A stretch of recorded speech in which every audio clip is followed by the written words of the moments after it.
Thank you very much, Chair, for the opportunity to say something about this, and it's good to hear from the IFA President and his team here. This is a very serious matter in the county from which I come. I think it would be a reasonable estimate that about 1/3 of the production in Ireland, you can confirm or otherwise, 1/3 of the production in Ireland is based in the County Cavan. And while there might be a relatively small number of actual farmers involved, there's a huge number of jobs involved. And they're indigenous local jobs, and there's entire communities built around the pig industry there, the pig farming sector. And schools depend on it, shops in the area depend on it, there's a whole spin-off, and small villages and towns there depend on it. And small farms are sustained because the small farmer, the man with, or the person with the small farm is able to go and work in the pig sector and make a bit of money to supplement a farm. And that's keeping that going. So even as the jobs are estimated nationally at 8,000, it's a much greater economic impact here. And your President compared this, the President here compared that to an Intel. It's absolutely comparable nationally to an Intel, but it's worse in the sense that in the areas that these jobs are, you wouldn't attract industry into them, and you wouldn't attract normally jobs into them. So you dislocate entire communities here. And I must say, the pig farming sector in our county are involved in their GAA clubs. They're involved in supporting local communities in a myriad of ways. So the implications of this sector falling for a county like Cavan are just ginormous. And I wanted to say that. There's a couple of things I'd like to ask. I mean, where the President, I think, said in his initial presentation that 50% of the market in the UK had gone. Where has the other 50% gone? It'd be interesting to know where are they sourcing the replacement for the Irish sector, and could we double back on that at all? I'd be interested in another question to put to you. If the milling sector and the milling sector are under enormous pressure, if the milling sector were to collapse and or parts of it collapse, surely then, even in better days, when better days would arise, you'd have a huge structural problem in getting the industry up and going again. And I'd like you to comment on that. The Brexit Adjustment Fund, would the President and his people with them explain where that's at now? Because from your professional work and your involvement in Brussels, where is that fund at now? Who is going to benefit from it? And surely, in a county like Cavan on the border with Northern Ireland, hit by Brexit on a myriad of ways, and then to lose its indigenous pig industry, surely they are a classic case for that, for funding there. I think it's not popularly understood, President and colleagues and Chair, that you were offering 50 million from the farming sector yourselves. That's missed by a lot of people in the news, and I think that needs to be said again. And I think that was a very patriotic, very reasonable, very structured. And what is the difficulty? I mean, could you explain who has told you, and where precisely is the difficulty in implementing that loan scheme? It would seem to me that should be grasped immediately. And indeed, as my colleague Senator Lombard said, this was done in the insurance industry. So it would appear a very reasonable proposition. So I'd be wanting you to comment on that. Where is the difficulty there? Why can we not do that? Explain the Brexit Adjustment Fund, where it's at. And of course, it's right that there would be direct aid, and there are stories afoot at the moment that there will be announcements after the Cabinet meeting today. But we do support sectors in difficulty in this country. And maybe when I mention that, could you explain, President and colleagues, through the Chair, how, when you say the markets could pick up next year, I think it's important, if that could be properly understood by government and by the people out there, that surely if there's a prospect of the market upturning, it would be a scandal, and it would be wrong, and it would be verging on criminality to allow the sector to collapse with the market coming up. Now, I can tell you, I was talking, and I'm going to finish now, I was talking to a pig farmer the other night, and regularly chatting to them as they're all my neighbours and based around me. But this particular pig farmer said to me that he named out 4 other pig farmers in the area, 5 who were going to go out of business. He named 5 farmers in the area that were now in the process of going out of business. And that's jobs, and that's in places that they couldn't be got. That's local shops, schools, etc. Okay. So I'd be interested in your comment there. So basically, I think, thanks for the opportunity, Chair, but I think this is a crisis, and I don't think it's been taken sufficiently seriously because it's hitting part of the country. Okay, Senator. Mr. Conrad. Okay, thanks, Chairman, and thanks, Senator O'Reilly as well. And like your first point is very, very relevant. You know, it's not just about the 250 farmers; it's the community. And you're right. There's approximately 30% of the pigs are in Cavan, in your own county, and it's Cavan, Cork, Tipperary are the 3 predominantly, you know, the main. But there's pigs dispersed right around the country as well. And you know, I think we always need to be cognizant of jobs and, you know, the rural community.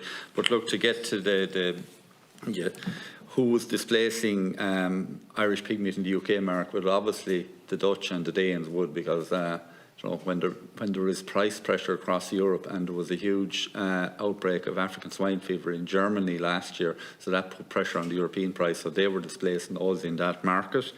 And your second point there around, you know, if the milling sector were to collapse, well, the reason we're here is we want to ensure nobody collapses here. You know, we're a united sector. You have the farmer, you have the miller and the processor, and we want everybody to survive here, ensure they do, and that's why we're very concerned, you know, about where this funding is at.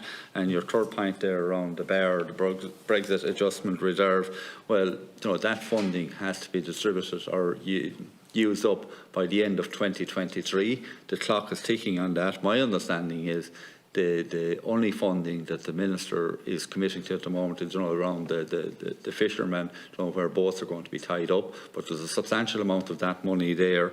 And you're right, the fact that we cannot get as much of our product into the UK market, you know, this is about diversification. And, you know, we definitely could diversify some of our produce into another market, or, you know, I think, you know, Borbia, everybody needs to come on board here and have initiatives around that. And that's very, very important. And yeah, you make the point as well about the 50 million, the stability fund again. And so I suppose why is it, like, we're very clear here. You know, Teagasc has done the calculations. It's going to take the quantum of money that we're speaking about, that is needed. And you know, we have a state body saying this is the way to do it. And I always say, where there's a will, there's a way. And if the government wants to find a way of doing this, it can be done. Because we are very clear here.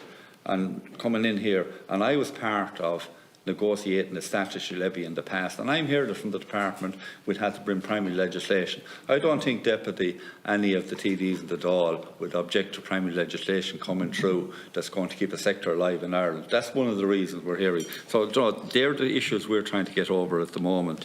And your final point on market upturn, well, I am very confident there will be a market upturn, because if we look at what has happened globally, and you know, we had an increase in the amount of pig meat produced across the world. We had then we had the outbreak of African swine fever in Europe, particularly in Germany and in Poland. So there has been a massive decrease in pig production right across Europe, anywhere up to the region of 3 to 4%, and we might even see a 5%. And traditionally, if you've seen a reduction across Europe of 1 to 2%, so it will rebalance the market. We're at the point here now where this industry is ready to turn, and it's about getting funding to get us through this cycle. We're coming near the end of the cycle, and I think that's critical. If you don't mind, Deputy, our Vice Chairman of the National Pigs Committee here is here as well, and just from a farmer's point of view, he just might want to give his perspective as well, if you don't mind. Our time, but I'll give you the opportunity to. Thanks, Tim. I suppose just to relay one point there about Tim, that the cycle with Teagasc there, they would predict that early next year that we will be back in a profit-making situation. So it's important to note that it is a short-term situation, as drastic as it is.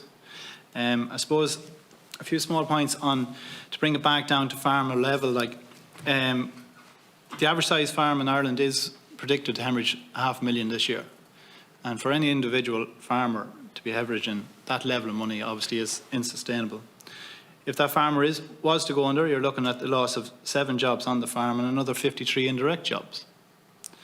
That would also lead to a $6.5 million loss in exports. I think it's important we do realise that, like, these size farms are generally sustainable. Yes, there is a hog cycle there that we've all been through before and come out of. This is unprecedented times. Today we feel that we're 30% behind where we need to be to survive for the coming months in the price of pigs. Hopefully that will close in time. I know Teagasc are predicting next year, but we'd be hopeful that maybe that might come a bit sooner. Just an idea of the level of support today, like the 90,000 that it sounds like that between the 20,000 and the 70,000 that we've heard of this morning that's coming to farmers, like that has just covered the losses for April and May, 2 months. Like we went to the government looking for an aid package to try and support us for the year. So we're a long way off the mark. And I just want to also make one point on the basis of the speculation today about a reduction in the herd. Farmers that have rang me today, that is a non-runner from a farmer point of view. One thing that has been successful for pig farmers over the year, and one reason we have weathered a lot of storms, is that we've been extremely efficient. And that is taken away one of our main tools. To leave 10% of our facilities, which are €1 million facilities, lying idle, it's not sustainable either. So I'm slightly disappointed with the lack of understanding the government has showing with the whole situation. We have failed to address the situation with the level of money that's been offered, and also to think that to try and tie some stipulations of a reduction to production on those farms is a real misunderstanding of how Irish pig farming works. And that's my point. Thank you. Okay.